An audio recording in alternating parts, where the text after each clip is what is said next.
Hello everyone, আসসালামু আলাইকুম। Welcome back to my channel জান্নাত কিচেন অ্যান্ড ব্লগ। আজকে আপনাদের জন্য নিয়ে এসেছি বাঙালিয়ানা স্বাদের লাউ চিংড়ি রেসিপি। তো এর জন্য আমি প্রথমে চুলায় একটা হাঁড়ি বসিয়ে হাঁড়িটি গরম করে নিচ্ছি।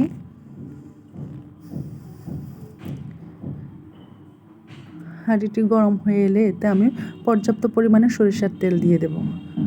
রান্নাটা আপনারা সরিষার তেল দিয়ে করার চেষ্টা করবেন, তাহলে খেতে আরও বেশি সুস্বাদু হবে। যারা সরিষার তেলের বাজে স্মেলটা নিতে পারেন না, তাদের জন্য একটা টিপস, তারা তেলটাকে ভালো করে গরম করে তারপরে এর ভিতরে মশলা অ্যাড করবেন। তো আমার তেলটা গরম হয়ে গেছে, এর ভিতরে আমি চিংড়ি মাছগুলো কিছুক্ষণ ভেজে নেব। 2-3 মিনিট ভেজে নেওয়ার পর এর ভিতরে আমি আধা কাপ পরিমাণ পেঁয়াজ কুচি এবং 7-8টা পরিমাণ কাঁচামরিচ মাঝখানে ফালি করে কেটে রেখেছি, এগুলো দিয়ে দেব। দিয়ে ভালো করে মাছের সাথে মিশিয়ে নেব।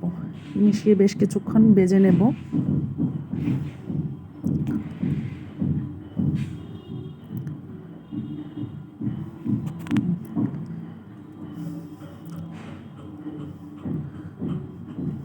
ভাজা হয়ে এলে এখানে আমি 1 চামচ পরিমাণ রসুন বাটা অ্যাড করে দেব। রসুন বাটা দিয়ে আবার ভালো করে মিশিয়ে নেব।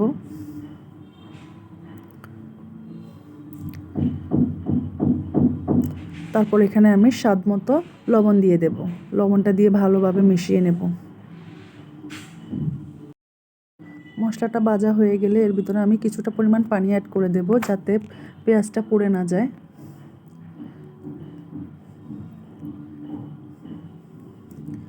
পানিতে বলক আসলে এখানে আমি একটা টমেটো মাঝখানে ফালি করে কেটে নেব, টুকরো টুকরো করে। তারপর ভালোভাবে মিশিয়ে নেব। তারপর ডেকে কিছুক্ষণ কষিয়ে নেব। মশলার সাথে টমেটোগুলো ভালো করে কিছুক্ষণ কষিয়ে নেব।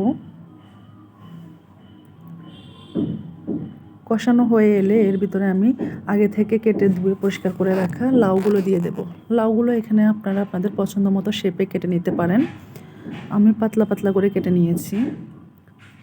তারপরে এখানে আমি মশলাগুলো অ্যাড করব। 1 চামচ পরিমাণ জিরা ও ধনিয়ার গুঁড়া, আধা চামচ পরিমাণ হলুদের গুঁড়া। এখানে আমি কোনো রকম মরিচের গুঁড়া ইউজ করব না, সম্পূর্ণ রান্নাটা আমি কাঁচামরিচ দিয়ে রান্না করব, যাতে লাউয়ের কালারটা ঠিক থাকে। তারপর আমি ডেকে কিছুক্ষণ রান্না করব লাউ থেকে পানি বের হওয়ার জন্য। তো আমার লাউ থেকে পর্যাপ্ত পরিমাণে পানি বের হয় নাই, এর জন্য আমি এখানে কিছুটা আলাদা পানি অ্যাড করে দেব।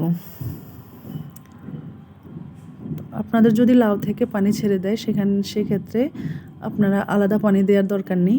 যেহেতু আমার এখান থেকে পানি ছাড়ে নাই, তা আমি একটু পরিমাণ মতো পানি দিয়ে দেব। তারপর ঢেকে রান্না করব 5-7 মিনিটের মতো।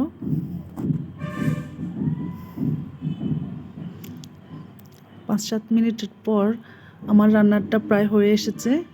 এখন আমি একটা ম্যাজিক মশলা অ্যাড করে দেব। মশলাটা অ্যাড করে আমি বেশখানি পরিমাণ ধনিয়া পাতা কুচি দিয়ে দিয়েছি। তারপর ঢাকনা দিয়ে দেব। দেখুন আমার রান্নাটা অলমোস্ট হয়ে গেছে, আমি চুলাটা বন্ধ করে দেব।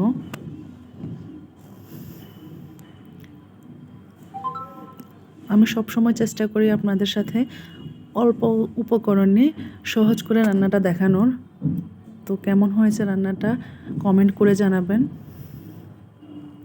আমি আপনাদেরকে সার্ভ করে দেখাচ্ছি। এই যে দেখুন, পাশে থাকবেন। আল্লাহ হাফেজ।